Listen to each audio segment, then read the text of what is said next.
Well, we're getting down to the business end of the sim racing for simpletons winter season. And what's more, it's another return trip back to the famous Italian countryside, as it's time for round 6 of the series here at the Autodromo Enzo e Dino Ferrari, more commonly known as Imola. You join Alex Goldschmidt and James Parfitt, your commentary team, with James also doing the tinkering behind the scenes with all the broadcast pictures that you see on your screens in wonderful, colourful sound and vision. And more to the point, there are little bits of housekeeping, such as the scores on the doors. Now, looking back at last time out, we did have a fantastic race, very action packed and thrilled, let's say, when we ended up to Montreal in Canada. But more to the point, it really did showcase a good old slipstream fest. There were plenty of incidents, accidents, and also there were a couple of drivers that incurred the wrath of race control. But looking into the driver standings coming into this round, it is the battle of two. And in the driver standings, Adam Merchant leads the way on 140 points, ahead of JT Smeaton with 135. Mr. UK hotshot Elliot Court on 113 still has an outside chance, even though he missed the opening 2 rounds. Tim Perry is in fourth, ahead of Carson Keane, who rounds out the top 5. They're covered by 39 points at the moment, with Jeff Groff, Gabriel Hopp, Braden Carroll, Frankie Arvello, Joshua Benjamin, Nick Dvornik, Anthony Zich, Frankie Brzezowski, Brian Long, and Max the Magnet Voorhees rounding out the top 15. With 27 drivers having taken part and scored points so far. The Simpleton Cup standings, well, Dirty Mike and the boys haven't quite got it wrapped up yet with 3 rounds to spare. Braden Carroll and Carson Keane on 188 points, head of FNG Racing's pairing of Frankie Brzezowski and Gabriel Hopp on 162. Max Altitude still in the title fight for the Simpleton Cup. They round out the top 3 on 159 with Go Squadra. Canberra Sim Sports rounding at the top 5. 11 teams in total with Canberra Sim Sports P5, Platino Power SRT, SR4S, Halo Tracks Toyota, Torta Racing, Rush Hour Racing, aka Hello Kitty Racing, that's my affectionate nickname for them, and then Glee rounding out the top 11 teams. So there's 3 races remaining, and there is also 1 dropped score. We're coming to the tail end of qualifying here, James Parfitt, and welcome back to the booth. We've got a couple of drivers that have incurred the wrath of the stewards and have been told you are not allowed to compete in qualifying. Joshua and Benjamin was one of them. Braden Carroll was one of them, and I think Matthew Short was also another one. And there is one driver who will remain nameless, has been basically told you're out of the league for your retaliative actions at Montreal. But we could have a good one here at Imola. It's a wonderful circuit, and it's a one that really does give the drivers an opportunity to really test themselves.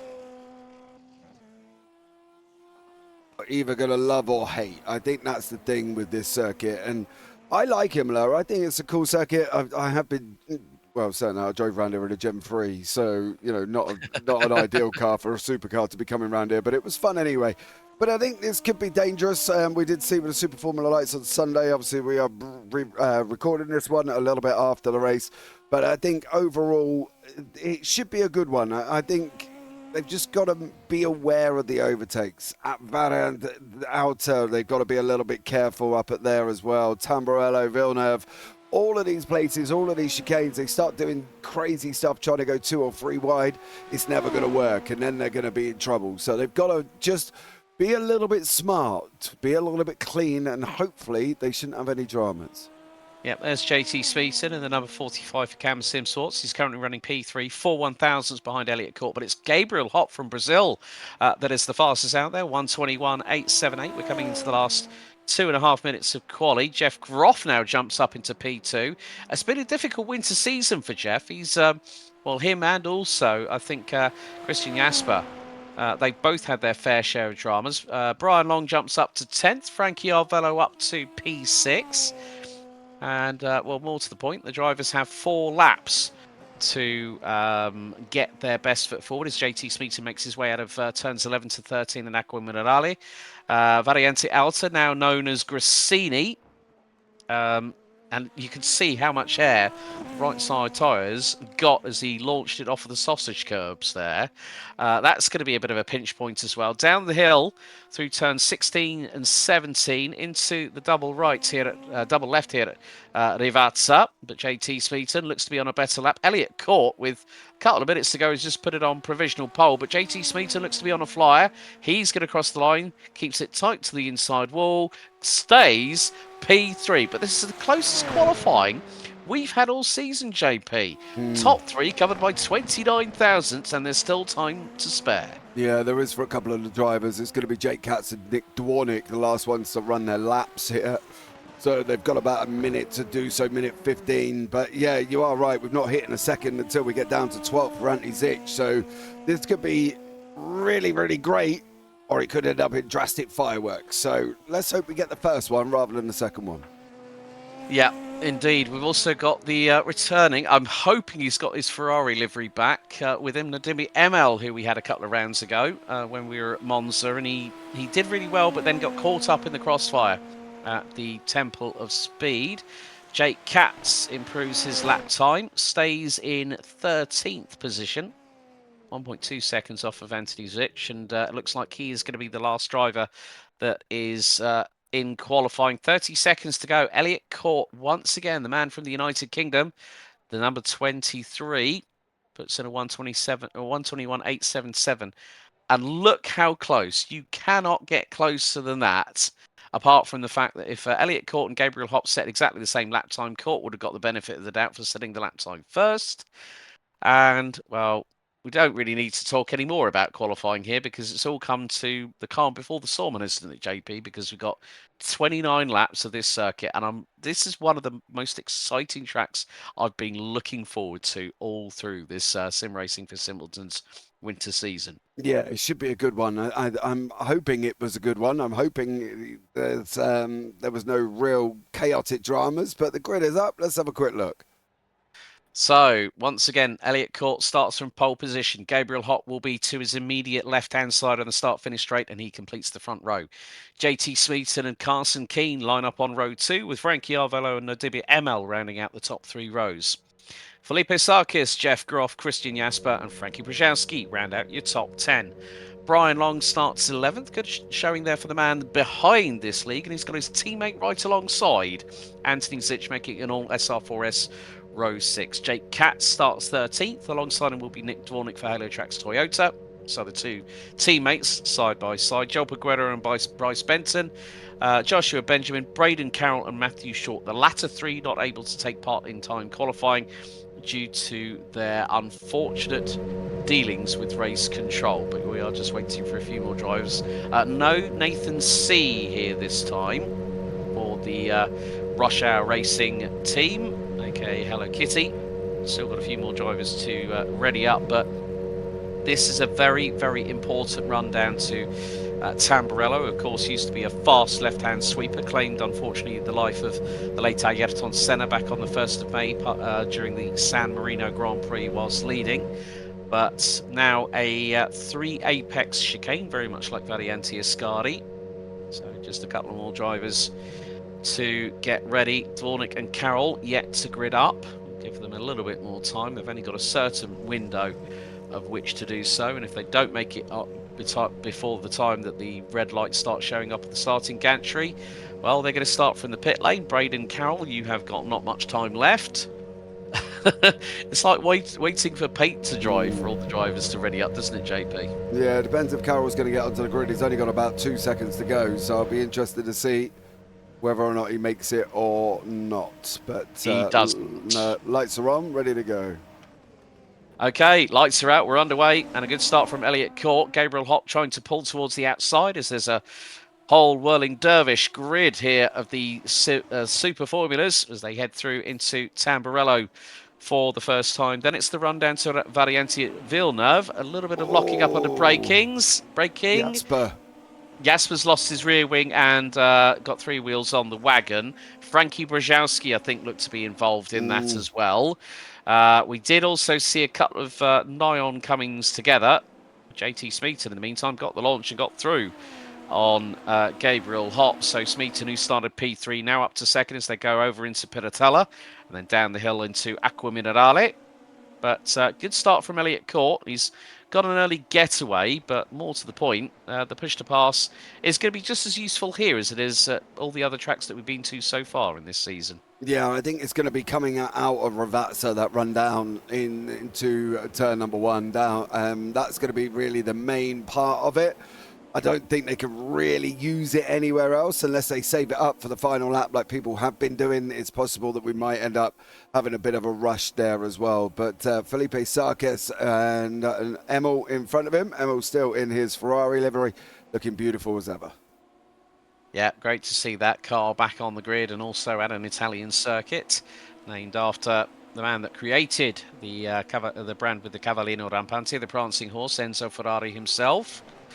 And the name also includes his youngest son, Dino, who unfortunately succumbed to a very debilitating illness in his, I think it was in his 30s. But we ride on board with the number 66 as they head through into what will be Villeneuve, and they're going to be heading into Tosa, where it's through the left-hander, then it's a slight incline, and then you've got this slight kink here through turn 8 that pitches you to the right-hand side, and then it's down the roller coaster bit here at Piratella at turn 9.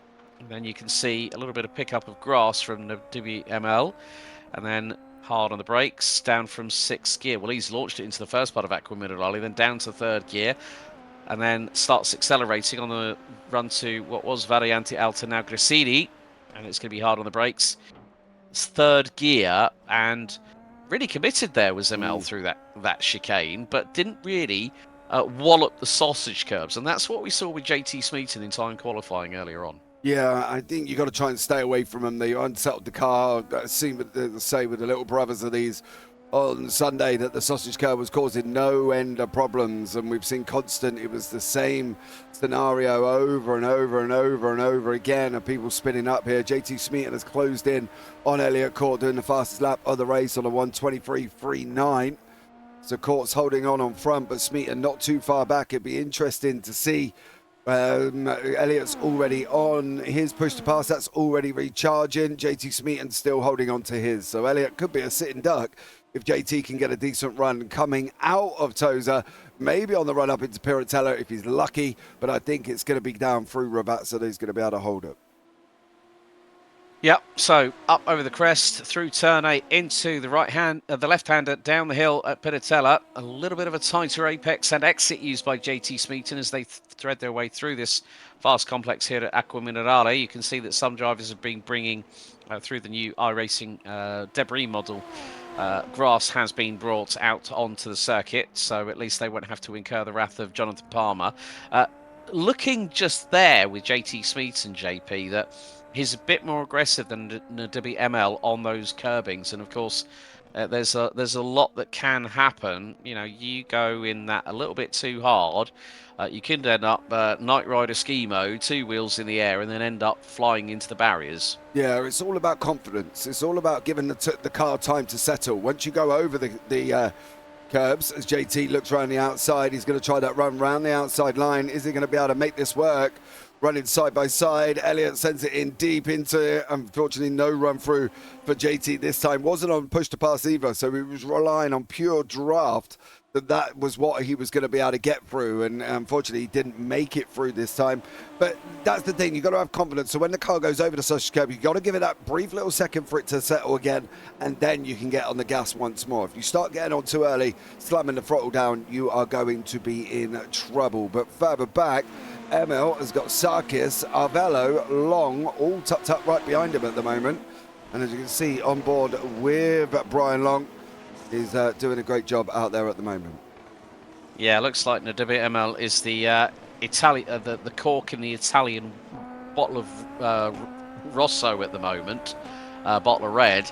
So, but he's doing a pretty solid job. Of course, we saw that he had major dramas at Monza a little bit earlier on this season. But after this, there's still 2 rounds to go, folks. For those wondering about how the scores are tabulated, well, it's the best 7 out of 8 results for this championship. So we still could have a bit of a cliffhanger, I think, if I'm completely honest here, JP.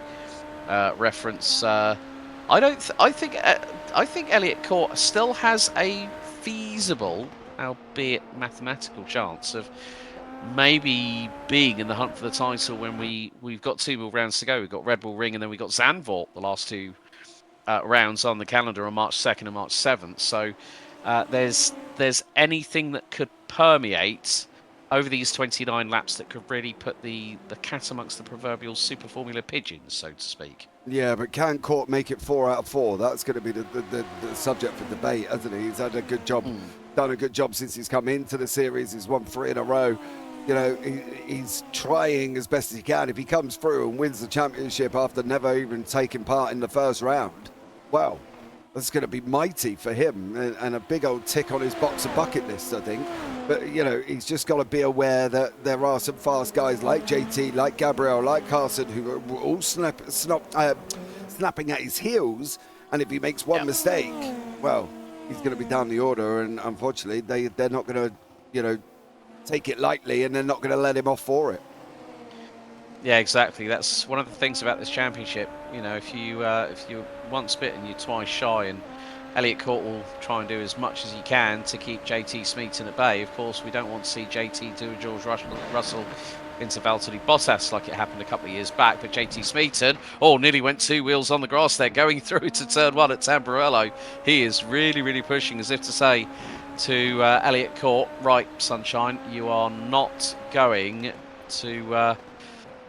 to try and do a number over on me. Yeah, JT's looking aggressive, and Elliot's having to go very, very defensive. You can see down into Tamburello, he just kind of put his car in the middle of the circuit, left absolutely no room for JT to go anywhere. You know, he's going to try sticking his nose again, but JT's forcing Elliot to go defensive, which is jeopardizing Elliot's exits out of the corner because he's got that tighter line. And, you know, JT putting him under all sorts of pressure. But the problem is looking third place at the moment is Gabriel Hopp, who's sat in behind him, and he's closing in on the guys as they're continuing to fight. So the more they're doing their fighting, the more Gabriel's saying, well, thank you very much, boys. I'm closing in here, and this is the situation. But Elliot's on the defense hard at the moment.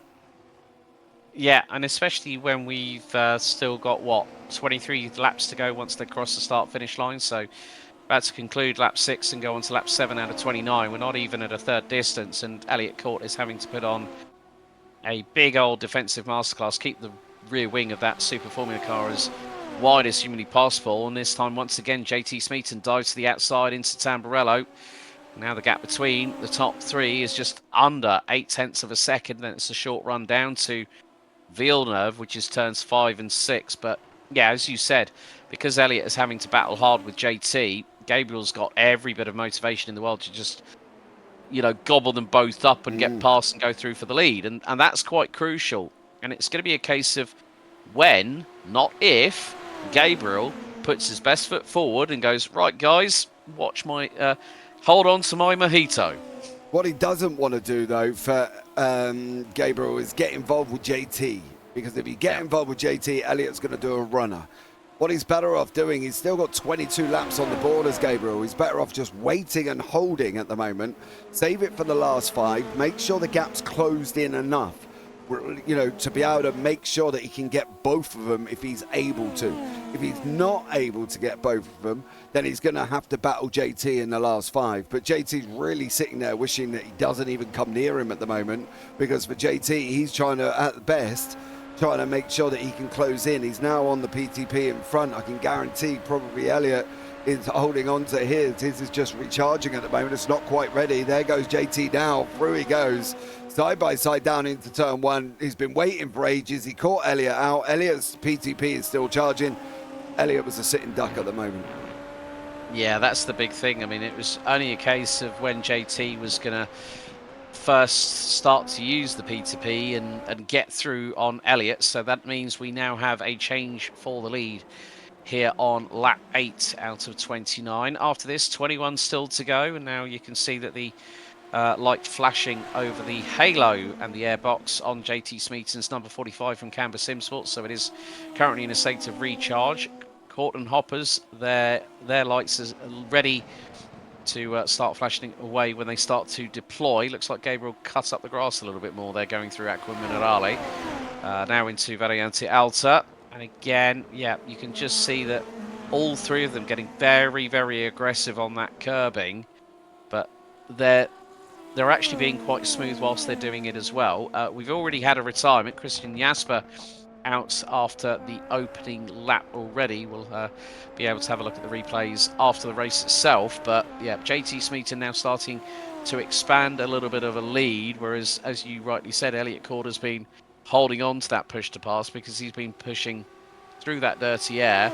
And now he's trying to get that gap down. It's come down significantly, so he must be on the push to pass at the moment, going through into Tamburello. But JT Smeaton able to hold the racing line and keep the lead for the moment. But Gabriel Hopp is just waiting for his opportunity to pounce. Yeah, he's just sat there waiting and waiting. These guys are going to continue fighting. Sarkis is in the background. He's got Carson Keane and ML in front of him at the moment. There is ML. And Carson Keane is sitting in behind, of course, the doctor, Carson Keane. Now, I never actually really know whether or not he is a doctor in real life, to be blatantly honest with you. I'm not even sure I've ever asked the question. But it does have Dr. Carson Keane on his name. Yeah, I think he is a doctor. Of what, I don't know. He could be a doctor of gobbledygook for all we know. Oh, it could be, yeah, it could be literally doctor of anything, couldn't it? You know what I mean? Doctor of Fugonomics. Who knows? Yeah, like John Cena's long-lost third cousin. You know? He could well be. He could well be. Yeah. He's in the car waving. You can't see me at the moment, says Carson Keane as he's going along. I don't know. Look, it's one of them things we have to find out on that one. To be fair, over the 2-3 seasons or whatever it is we've done SR4S now, I don't think I've ever asked a question, but there we go. Matthew Short, unfortunately, has been had a crash. Frankie Arvello has also had a crash. Maybe it's something I'll message Carson about after and say, hey, mate, are you actually a doctor?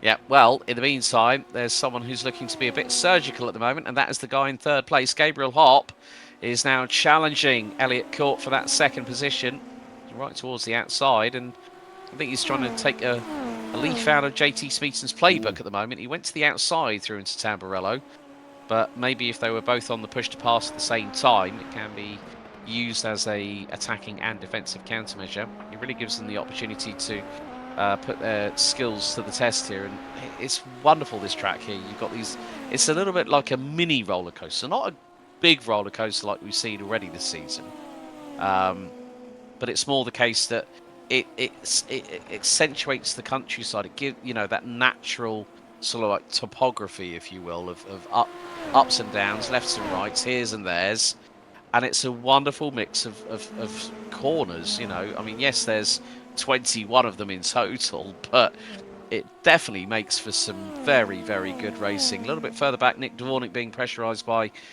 Frankie Arvello for 9th place. Joshua Benjamin now up to 14th, ahead of Short. And they've got Bryce Benton for Rush Hour Racing just ahead in 13th spot. But we go to the battle with Frankie Arvello on the 28. We're on board with him at the moment for the Platino Powers Sim Racing team. He's chasing down Nick Dvornik, who has had his fair share of highs and lows this season, most notably the early point of the season where we saw him go into the back of Bryce Benton, and then all hell broke loose when the two Rush Hour Racing cars went together. Frankie Arvello, however, on the push to pass. When it's rapidly flashing, it means it's deploying. When it is just flashing every couple of seconds, that means it is recharging. So Frankie Arvello doing a nice little move there on Nick Dvornik, who I think might have been on his push to pass at the same time. We go back to the battle here between Joshua Benjamin and Matthew Short, the 78 versus the number 35. And yeah, Bryce Benton just a little bit further ahead of them by about half a second in front of Short. But some good battles here that have developed naturally on this particular race circuit, JP, as we're now on about to complete lap 11. Oh, Bryce Benton now. I think that was a slowdown for him. So that means that Short and Benjamin have just gone through on the run in towards Piratella, the downhill left-hander here at turn 9. But yeah, some real naturally evolving battles. And the field's actually been a lot more closely compressed than we've seen all season long. A lot of drivers have really gotten to the use of this Super Formula car. They've really gotten their gotten their heads around it a little bit better. Yeah, they have, and I think that's showing as it goes on in the season. I just want to pick up on Matthew Short's 1998 cool green team, cool green livery there, which was on Paul Tracy's and Dario Franchini's car in 1998. Or in IndyCar, he's whacked it on the Super Formula. It does look very, very nice indeed for Matthew Short. So fair play to him on that one. Yeah, I think that to go in conjunction with how the season's gone for some of these would probably sit back and think, wow, you know, I've had a rotten start. But they're slowly starting to come into it. The car's not an easy car. That's the thing. There's so much to think about, and they've got to make sure they can get it right. And it's for the likes of Braden Carroll, Nick Dwornik's had a bit of a rough one. Josh Benjamin, Bryce Benton, Anthony Zitch has been up and down, up and down, up and down like a broken elevator. You know what I mean? He's never really quite sure where he is. Frankie Brzezowski sitting at the back. He's had a roller coaster season as well. A lot of these people would fit in nice at home at Alton Towers at the moment. They've been having that many roller coaster rides in the season. It's just been absolutely crazy. But I think, you know, they're starting to get to grips with this now. And at the moment, for JT, he needs Gabriel to put Elliott under pressure, and JT's looking to run away. So fair play to JT. He's put Elliott in that position where Gabriel, who is, he will be patient, but if you make a mistake or you give him a sniff, he's going to be straight past you. Yeah, completely agree with you on that sentiment there, JP. I mean, it's just a case of these drivers now that we're getting towards the tail end of the season. Of course, there's still 2 rounds to go. And when we've got 2 very different circuits, you know, you've got the Styrian countryside of Spielberg next time out, and then we've got the close-natured, old-school, but modernised version of Zandvoort for the final round of the season.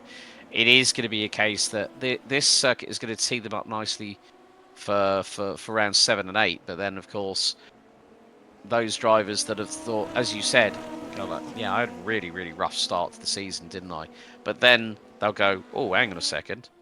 Well, I'm getting better and better. This could really, really help me out for the next time these cars go racing. And they'll go, right, I've got a more of a measure on the car. And that's quite crucial here, as we're about to complete lap 13. The gap between the top 3 just under a second. And the fastest lap of the race now goes to Gabriel Hopp once again. 1:22.381 for the Brazilian driver for FNG Racing. And it gets even closer still. I think Gabriel is very much able to use Elliott's as a bit of a yardstick. And what I mean by that, folks, is that if Elliott breaks at the 100-meter barrier banner, then Gabriel, you can guarantee, is probably going to be breaking at least 20 to 30 meters later. Mm-hmm. And that's the thing.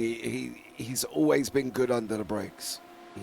Gabriel's always been good under brakes, and I think the really tough bit at the moment is your push to pass is going to be imperative here, because if you're going to use it on the run out of Ravazza down into Tamburello, you need to make sure you can get the overtake done. Because, like we've got now, Gabriel Hopp's got his holding.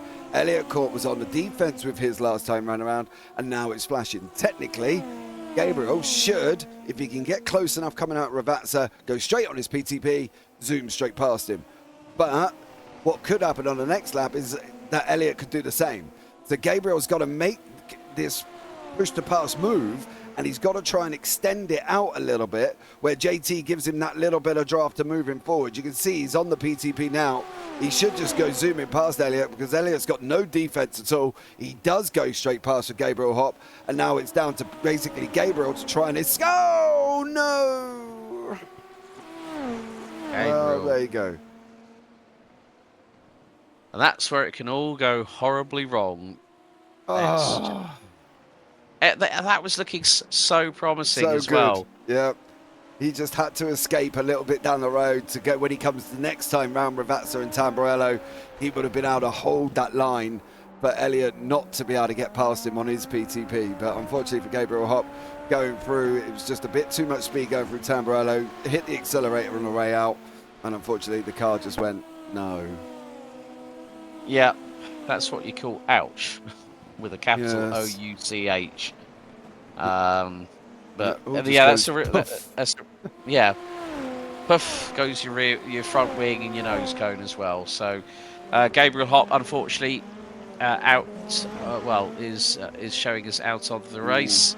Matthew Short out on lap 13. Christian Jasper, who we saw with 3 wheels on his wagon and the rear wing, had obviously exited stage left or right. Brian Long, however, now finds himself in P6, and he's not too far behind our resident doctor, Mr. Carson Keane. Gap between them, 5.5 tenths of a second. Brian is on the push to pass as they come across the line to complete lap number 15. So we are past half distance. 29 laps to complete as they go into Tamburello. Brian, we've seen him have some really good results in the past. We've seen him finish, I think, top 6, top 5 in previous runnings of the season. But yeah, he's really started to give Carson something to think about. And Carson knew when we spoke to him, I can't remember whether it was after the first or the second round of the winter season, but Carson went, it's really good to have some new, fresh blood in this championship where I can really find that I'm going to have to push myself and try and see if I can one-up them, so to speak. And Carson has found that, well, they've more than one-up me. They've got onto the next level before I've even had a chance to jump onto it. Yeah, and I think that was the interesting thing for me, is listening to what that outcome was of that, you know, because Carson's been a champion. He's had it his own way, and he's not really been fighting out in the early stages of this. Brian Longnet, well, you're charging at the moment, so I expect Carson Keane is on the PTP and he's going to run away and he's going to escape. Long just probably should have held his a little bit more. He did have it charging at the moment as well. So for Carson to have this competition, he's now got to up his levels, and I think that's going to be the thing for him. He's going to have to start sort of understanding that the level of the league has gone up. We've got some very high rated drivers, and he's got to now try and make improvements. And it's tough when you got the likes of JT, when you got the likes of Elliott, when you got the likes of Gabriel Hop behind you. Don't forget Adam Merchant still to come in as well. Lots of good drivers at this moment in time, and even Nabodi Amel, who's sitting in third. Consistency is the key here for him at Imola, and he's made gains and up 3 places and sitting in third place, which for a Ferrari is absolutely amazing. I don't think they've been that high for ages. Yeah, well, he's running a bit Billy No Mates, which is good for him because he hasn't got to really worry about Felipe Sarkis, who's about 1.4 seconds behind him, give or take. So, another track where we've seen this wonderful Ferrari livery reassert itself on our eyeballs and retinas once again, and it's just lovely seeing that livery thrown on a Super Formula. I'm sure if what was it? Who's it? John Elkian, who's actually the CEO of Ferrari. If he'd see that, he'd have kittens right now and probably have a cease and desist letter ready to rock and roll. But here goes Brian Long round the outside of all people. Carson Keane at Tamburello, and Brian makes it stick. He's up to P5. Well done, mate. Yeah, great job from Brian Long. Through he goes. The thing is, as well, it just goes to show how far Long has come, because he 2 seasons ago would never have made that move. He wouldn't have had the confidence to be able to make that move. He wouldn't have had the pace to be able to move. And generally, Carson Keane would have been off down the road anyway. So Brian wouldn't have even been near him. But the fact that Brian's improved this season as well. Everybody, this is the thing in this league this season. Everybody who was here last season has upped their game. Whether or not that's practicing more, whether or not that's, going out, making sure that they can get their car right, working out what they're going to be able to do, where their zones are, everything. On this, everybody has upped that game, and it's showing at the moment, because it's not often we can say that Brian Long's pulling away from Carson Keane by nearly 8 tenths. Yeah, and that's something that really doesn't get mentioned that often. JT Smeaton and Elliott Court are trading fastest laps more times than playing musical chairs, and they could be very... Oh, what have you seen? Long's in pit lane. Oh dear, that is... I think that is... Yeah. Oh, that's such a shame. Such a shame. Probably he hit the X limit and that was it. That was all she wrote. And Brian has had to do the trundle of shame down the pit lane, and it's a lengthy pit lane here at Imola.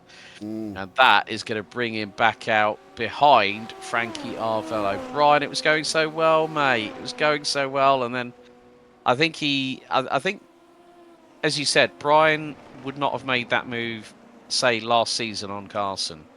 But I think he's probably circumvented track limits quite a lot, which has meant that the drive-through penalty he knew was inbound. But to get himself up to 5th place is no tall order at all.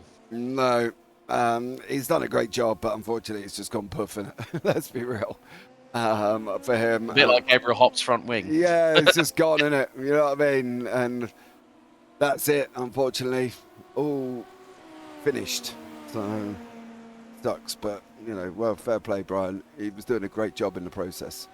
And he'd qualified he qualified 11th, so he was already up 6 places. It would have been 5 had Gabriel Hop not ended up flinging it into the barrier inadvertently coming out of turn 1 at Tamburello. But coming down to the final 10 laps, including this one, 9 to go after this, and Elliott Court still keeping within 0.8 of a second of JT Smeaton. But again, it's just that case that JT, just a bit like Adam Merchant, who said he wasn't going to be around this round, so this will be his effective drop score. And he said he'll be back for the final 2 rounds at the Red Bull Ring and at Circuit Zandvoort for the final 2 rounds of the season. It's given us an opportunity to see some other drivers compete for the final step on the rostrum, and Nadibia ML doing a solid job. He might be 8.3 seconds behind Elliott Court, but he's still consistent enough to be per lap around 0.2 quicker than Felipe Sarkis, and just keep that number 66 privateer entry coming through the corners rather nice and neat and tidy. Yeah, he's doing what he needs to do, right? You don't want to get this far into the race and then go and put it in the wall. It's like doing a 24-hour Daytona and not having any issues whatsoever, and then the last 10 minutes, you go and write the car off. You know, you sit back and think, oh, I didn't really want to do that. You know what I mean? Yeah. But you end up doing it anyway. So for ML, he's just got to hit the braking point, stay as you are, keep chilled out. You know, Sarkis is 1.4, manage the gap. Make sure you can go through all of these things. Joe Peguero and Frankie Arvello look like they've had a bit of a incident. It does look like they've done it on their own, though. Maybe it's not quite together, but we'll have a look back at that later on. But I think that's the thing for these guys, for MO. They've just got to make sure they can, you know, last and keep it on track. Joshua Benjamin, well, there is Joel Peguero in front of him. So whatever Joel did, you can see Josh on the PTP. And Frankie's in the pit lane. Which is, I think, is going to be the driver's shame. It's almost as bad as the walker shame in the morning and the morning after. That's after a rough night out. Yes. Absolutely. On the lash. You go like, how long is it going to take for me to walk home? Oh, 40 minutes. Oh, it's peeing with rain at the minute. Joshua comes out at turn, I think it was turn 5 at Villeneuve, turn 6 at Villeneuve, clipping the dust, but still keeping his car ahead at the minute of Joel Peguero. Brian Long now back up into 8th place. Braden Carroll, however, has been the silent assassin of this round because he started down in 18th, obviously having been given a qualifying ban after Montreal, and is now up to P7, 6.2 seconds behind Jeff Groff. Jeff, who's also made up places. So Elliott Court's dropped 1 place, Carson Keen's dropped 1 place, Anthony Zitch down 1 place, Frankie Arvello down 9 from 5th on the grid. Frankie Brzezowski rounded out the top 10 in quali. He's down in 16th and is the last of the runners out on the circuit. But we're halfway through lap 22. After that, we'll just have 7 to go, and as you can see, Zitch and Benton both on the P2P. They're both running out of it. Well, Anthony is very close to running out of it, and Bryce has got about 56. just under a minute remaining. Yeah, 56 seconds to go. Very, very close, but that was used in defence and attack at the same time. And that's, oh, Anthony, Not. No, no, no, no, no, no. Dude, you roughed the car, Anthony Zitch, you bully. You roughed him into that. And unfortunately for Bryce Benton, that did, cause him to all get a little bit squirrely, should we say. But Anthony Zitch, yeah, proper roughed him up there. Yeah, he gave him a little bit of a push to shove, like he was in a playground, and told him, "Get off that swing, that's mine." Yep. He bullied him out, But didn't he? yeah, just sort of like, yeah, elbows out, sharpened. Yeah, here's me Stanley knives, mate. Watch out, you might get a cut or two. Sound like I'm in a gangster film with the craze all of a sudden. Oh, you bad man, you. Naughty boy, Mr. Goldschmidt.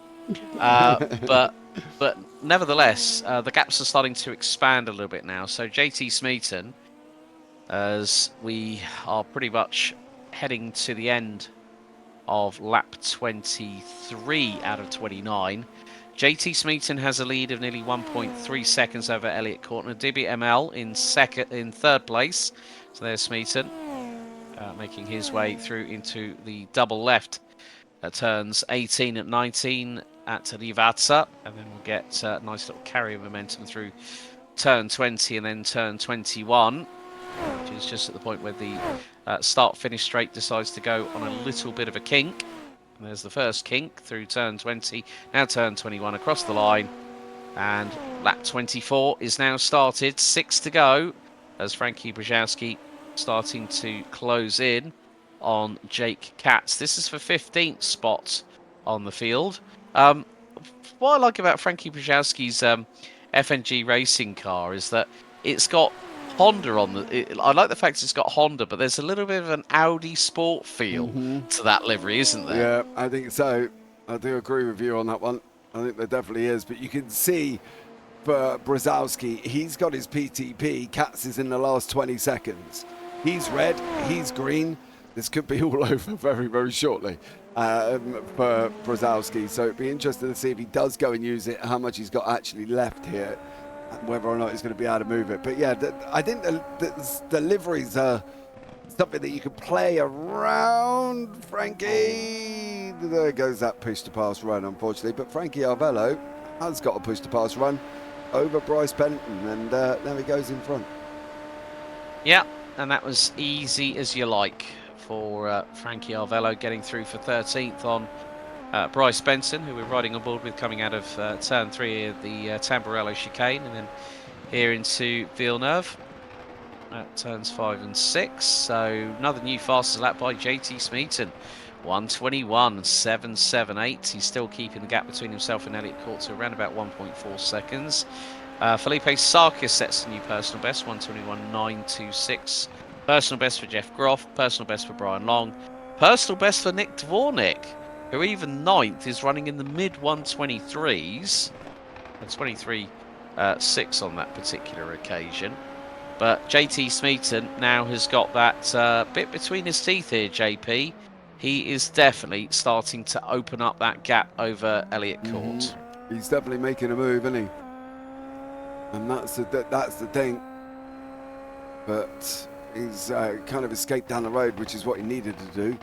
And JT's actually done that, so fair play. Brzezowski's now back in again.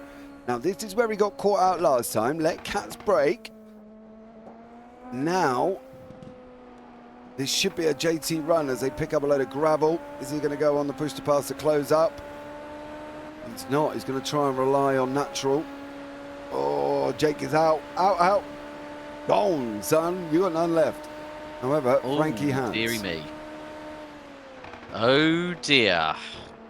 What can the matter be, as they say? That's never a good thing. Never a good thing. Once you're at the mercy of somebody else, to be honest with you. But the main thing is, at least they are still out on track, and they're still hoping to get those cars to the checkered. Frankie is trying to push once again to get through on Jake Katz, but meantime, JT Smeaton not that far away for putting us on to 4 laps remaining here at Imola. It's been this race has gone really, really quickly, I must admit here, JP, because the drivers aren't really given much of a chance to breathe apart from coming out of Rivazza at turn number 19.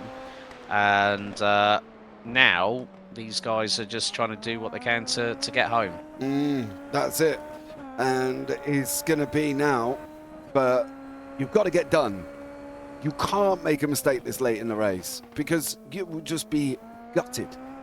You know, you've got to get it done. You've got to make sure that you can do it. Oh, look at Brzezowski. He's going to go through, pull away. He's still got 140 odd seconds left. See you later. Off you go. Jake Katz go in the wing mirror. And Brzezowski should be able to just, if he's quicker, pull away now, because he's got 150 odd seconds left to go. So he's still on the PTP now. He's trying to use it as an escape, coming out through Tamburello. And at the moment, he's doing a great job of going forward with it. There you go, recharging. Katz has got nothing left. He should be staying in front of him unless Katz or Brzezowski makes an error. Bit of a development, folks. New fastest lap of the race by Brian Long. 1:21.424. Where on earth did that lap time come from? But at least the good thing is he's got a bit of open track between himself and Braden Carroll. So those are the drivers currently in 8th and 7th, respectively. But yeah, good lap there from Brian, 1:21.424. Then he pumps in a 1:21.540. So 2 good, consistent laps there from Brian. I'm sure that he'll be kicking himself saying, why did I get myself this drive-through penalty? And then it gets captured on imagery forever. Well, Brian, that's the unfortunate thing. When you've gone past your incident points with regards to, I think it's 17x with regards to drive-through penalty for off-tracks, you kind of did it to yourself, buddy. But the main thing is, he's looking good for a top 10 finishes, Brian. Yeah, he is at the moment. Just got to make sure he can stay there again, isn't it? You know, holding that line and making sure that you can get to the end. We're on lap 28. JT's just gone over the line, opened up 2.7 seconds, and at the moment, JT's just looking well quicker than Elliott Court, which is a surprise because Elliott's been quick, but JT clearly felt he's been quicker. Yeah, the last lap between them, JT was quicker by over half a second. It was nearly 5.5 tenths between the pair. And next time around, well, JT on the push to pass at the moment, coming through into the top of the hill into the left-hander here at Rivazza. He's still on the push to pass on the run down into Acqua Minerale. Next time around, we'll get the white flag lap. And, well, JT Smeaton has been waiting for the opportunity to get himself on the top step. And more to the point, he's done exactly what's been required to keep himself in the title hunt with 2 races to go. Joel Peguero, I think, has just gotten a slam dunk drive through. He's going through pit lane as we speak and tumbling down the order. But down into Rivazza for the penultimate time here on lap 28 out of the final couple of corners. JT Smeaton will now go onto the white flag lap. And what a drive it's been. Got through on Elliott Court. Gabriel Hopp could have given him drama, but took himself out of the race inadvertently, just past half distance. And, well, Smeaton has done exactly what he's needed to. And Adam Merchant is going to have a fight on his hands next week at the Red Bull Ring. Oh, he is. He definitely is. Obviously, that's presuming Merchant's going to be coming back, of course. And hopefully we'll be on the racetrack. But, yeah, it's going to be interesting. Smeaton, Court, Merchant, Top. That could be spicy. That sounds like a quartet, providing us with a very, very tasty and exciting grandstand finale when we get to Zandvoort, possibly. But through Acqua Minerale for the final time, up the hill from 3rd gear, up the gearbox, through in towards Variante Alta, back onto the P2P. Again goes JT Smeaton, the man from Canberra Sim Sports, the number 45. And then it's just down the hill through turns 16, 17, then the double left at Rivazza, then it's the run to the finish line. And after 29 laps of the Autodromo Enzo Dino Ferrari, it's going to be the number 45, Canberra Sim Sports. JT Smeaton pushes the throttle to the floor and is going to take the win here at Imola for round 6 of the championship, and will win comfortably by nearly 5 seconds ahead of Elliott Court, who comes across the line. And, well, Nadibit ML is about to make his dreams come true as a wannabe Ferrari driver in a Ferrari livery, winning P3 at Imola. Well done to the DBML in the 75th anniversary style livery. Felipe Sarkis and Carson Keane round out the top 5. Jeff Groff finishes 6th ahead of Braden Cowell, who made up the most places of the evening, to finish in 7th. Brian Long takes 8th. Then it's going to be Nick Dvornik very shortly. Oh, And we've got this Brzezowski. three-way. Oh, sorry. Frank A. I thought he was going to. He's clearly been on the PTP because he's now gone red.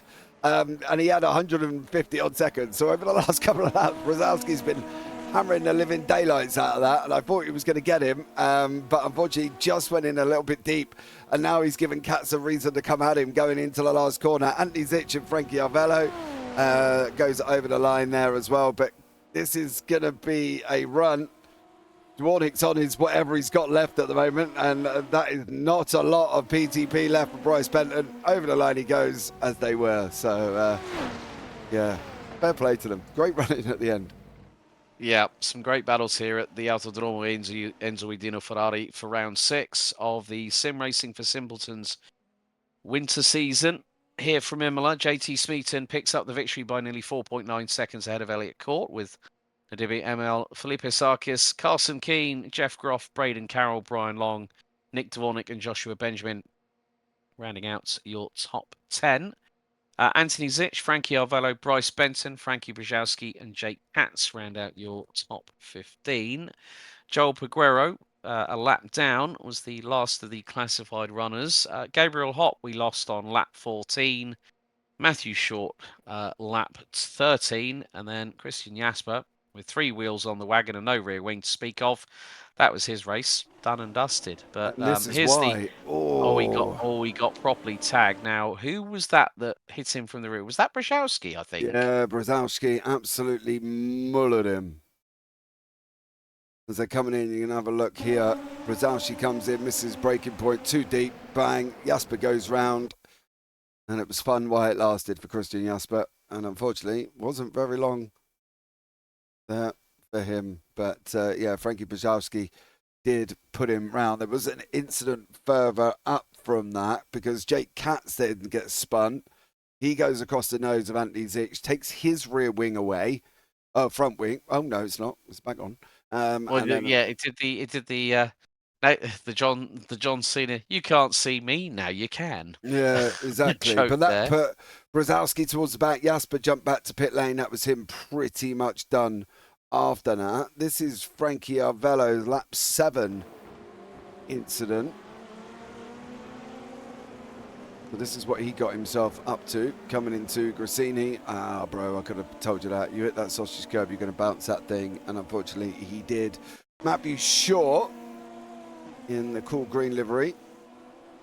Also run at one point by Tony Kanaan in his IndyCar career as well. Oh, Aquaman and Ali. Yeah. Oh. See, that's the thing. And then, oh. Yeah. That was Peguero or Arvello that had a code brown trying to avoid. Yeah. And then this is where we see Mr. Short go exit out of the circuit and out of the race. Oh, code brown, clean up on aisle 3. Yeah, and then of course we saw Gabriel Hopp's one live. He just made that overtake, hits the curb, too much gas, can't get it stopped, and then doink, in he goes. There's only 2 more left to have a look at, which is Joel Peguero again. For him. Oh, too fast, mate. Too fast. Oi! Way too fast for Joel. You can see he tried to go down. He tried to go in deep, which is fine, but you just can't. Oh, Arvello's going to do the same thing again. There he goes. It's like a carbon copy, isn't it? And, I know. And he got a bit more rotation on that 360, didn't he? Yeah. That was it. That was the sort of the major dramas. There was a few little off tracks, but I'm not going to worry too much about that. Well, that concludes the broadcast here on the JP Broadcasting Network for the Sim Racing for Simpletons 2025 winter season, live from the Autodromo Enzo Dino Ferrari here at Imola. Well, you've been joining myself, Alex Goldschmidt, and James Parfitt on the mic with you guys. We're looking forward to round number 7 coming up very soon. Actually, funny enough, this early Monday morning, as we'll be heading to the hills of Styria and to Spielberg for round 7. We'll then head to our final destination, which will be off of the North Sea coast at Circuit Zandvoort to conclude the winter season for 2025. This has been a JP Broadcasting production. And, well, as always, race hard, race fair. And if in doubt, you better go flat out. We'll see you next time. Thanks for watching. Goodbye.